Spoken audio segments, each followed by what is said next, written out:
Bapak yang dikasihi Tuhan, selamat bertemu kembali dalam acara santapan rohani pada hari ini. Dan puji syukur kepada Tuhan, saat ini kita masih diberi kesempatan untuk menikmati kehidupan pada hari ini. Itu karena berkat Tuhan yang luar biasa yang Tuhan berikan kepada kita. Saudara yang kasih Tuhan, sebelum kita belajar firman Tuhan, mari kita berdoa terlebih dahulu. Bapa kami yang ada di surga, di dalam nama Tuhan Yesus Kristus, oleh karena kasih dan kemurahan Tuhan, sampai saat ini kami dimampukan untuk terus menikmati kehidupan pemberian Tuhan.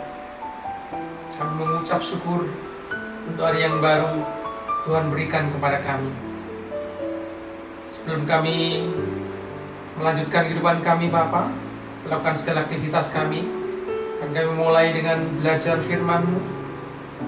Kami memohon hikmat yang daripada Tuhan, sehingga firman-Mu senantiasa mendidik, menuntun, mengarahkan, dan memimpin setiap langkah kehidupan kami.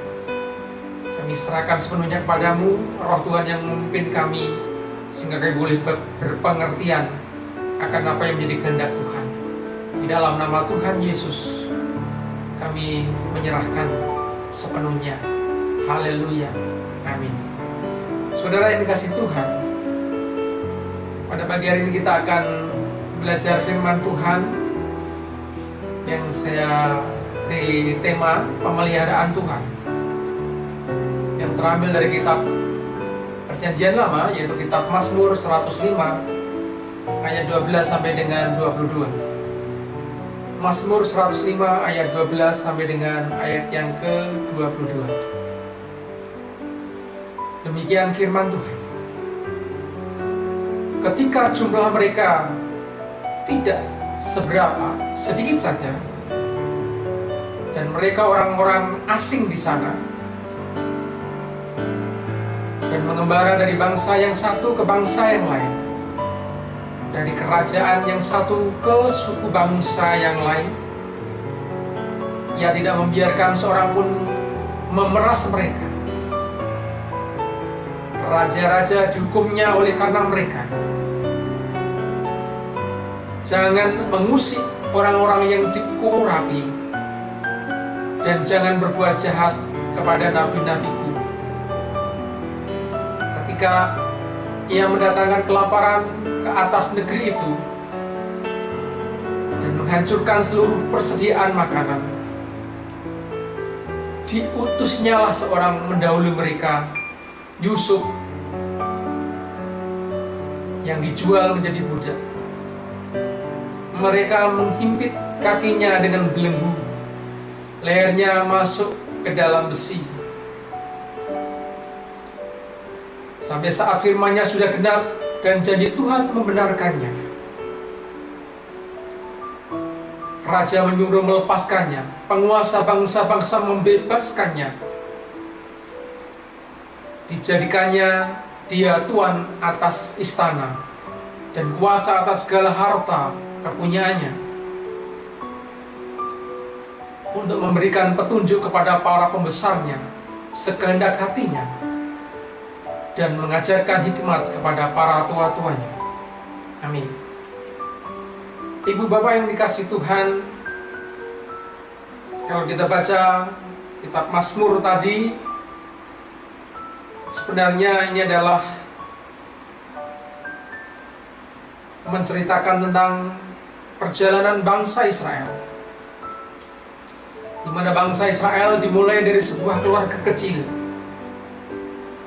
Mereka mengembara dari satu bangsa ke bangsa yang lain, dari satu suku ke suku yang lain. Dalam hal ini kita melihat bagaimana Tuhan menjaga dan memelihara mereka dengan luar biasa. Jadi, saudara yang kasih Tuhan, Mazmur ini ditulis sebagai ingatan kolektif kepada orang-orang Israel, sebagai bangsa yang kecil dan lemah. Namun Tuhan masih menjaga dan memelihara mereka menjadi bangsa yang besar. Mazmur ini juga mengingatkan bangsa Israel agar menyadari bahwa mereka bukan siapa-siapa tanpa penjagaan Tuhan. Ayat 12 sampai dengan 15. Hal ini terlihat jelas melalui pengalaman hidup Yusuf yang penuh kepahitan dan penderitaan. Namun Tuhan mengubah pada waktu yang tepat. Melalui Yusuf, Allah telah memelihara kelangsungan hidup sebuah keluarga kecil yang kelak menjadi bangsa yang besar sesuai dengan janjinya kepada Abraham. Ayat 16 sampai dengan ayat yang ke-22. Saudara dikasihi Tuhan, dalam logika manusia, kalau dinalar, mungkin berbagai peristiwa yang terjadi atas bangsa Israel bisa dianggap suatu kebetulan saja. Jadi menurut logika manusia, apa yang terjadi dalam kehidupan bangsa Israel adalah merupakan suatu hal kebetulan saja. Kita tahu kebetulan itu bagaimana? Kebetulan Tuhan memilih Israel, kebetulan Tuhan memilih Yusuf, kebetulan ada orang yang membuat kesengsaraan Yusuf, akhirnya kebetulan ketemu dengan Raja Fir'aun, dan seterusnya, dan seterusnya. Tapi saudaraku yang dikasihi Tuhan, jika dilihat dari sisi iman yang selalu terarah kepada Tuhan, maka di balik setiap peristiwa yang terjadi dalam hidup umat manusia, dalam hidup umat Tuhan, ada campur tangan Tuhan yang luar biasa. Jadi di balik setiap peristiwa yang terjadi dalam hidup umat Tuhan, ada campur tangan Tuhan. Di sini kita bisa melihat betapa luar biasanya Tuhan memelihara umatnya, apapun kondisinya. Apa yang mustahil bagi manusia menjadi mungkin bagi Allah. Misalnya bencana alam, atau rencana jahat manusia, atau hal-hal yang lain yang membuat manusia sakit, membuat manusia sedih, membuat manusia mengalami tekanan hidup, membuat manusia sebenarnya tidak bisa menerima seluruh kejadian yang ada. Tapi bisa dibalikkan oleh Tuhan menjadi pengalaman rohani yang indah. Tidak ada satupun kejahatan yang dapat menggagalkan rencananya. Insya Allah, tidak ada satupun kejahatan yang dapat menggagalkan rencana Tuhan. Semuanya ada dalam kendali Allah. Ia memelihara hidup orang-orang yang dipilihnya. Jadi pertanyaan, apakah kita termasuk orang yang dipilihnya? Saya percaya ketika saudara mengimani bahwa kita semua adalah masuk orang-orang yang dipilih Tuhan, kita meyakini akan setiap pemeliharaan Tuhan. Saudaraku yang dikasihi Tuhan, melalui renungan firman Tuhan pada hari ini, ada pertanyaan-pertanyaan yang perlu kita renungkan. Ada pertanyaan-pertanyaan yang perlu kita aplikasikan dalam setiap langkah kehidupan kita. Yang pertama, apakah pengenalan kita akan Tuhan membuat kita melihat setiap peristiwa yang kita alami dari kacamata iman? Ini pertanyaan yang pertama. Jadi ketika kita mengalami suatu peristiwa dalam pengenalan kita kepada Tuhan, bagaimana kita memandang? Apakah kita memandang dari kacamata iman? Jawabannya ada dalam diri kita masing-masing, saudara. Kita memandangnya dari kacamata iman atau kacamata logika, atau bersifat kebetulan saja, atau mungkin bahkan kita menyalahkan Tuhan. Yang kedua, apakah kita merasa aman karena kita percaya Tuhan, karena ada Tuhan yang menjaga? Ini juga ya menjadi pertanyaan dalam kehidupan kita. Ketika kita merasa terancam hidup kita, apapun itu ancamannya, apakah kita tetap percaya bahwa Tuhan itu akan menjaga kita? Dan yang ketiga adalah, apakah kekhawatiran yang kita rasakan hari ini sampai membuat kita meragukan Tuhan? Firman Tuhan mengatakan, kekhawatiran hari ini cukup longgar. Boleh manusia khawatir, tapi jangan berlebihan kepada itu.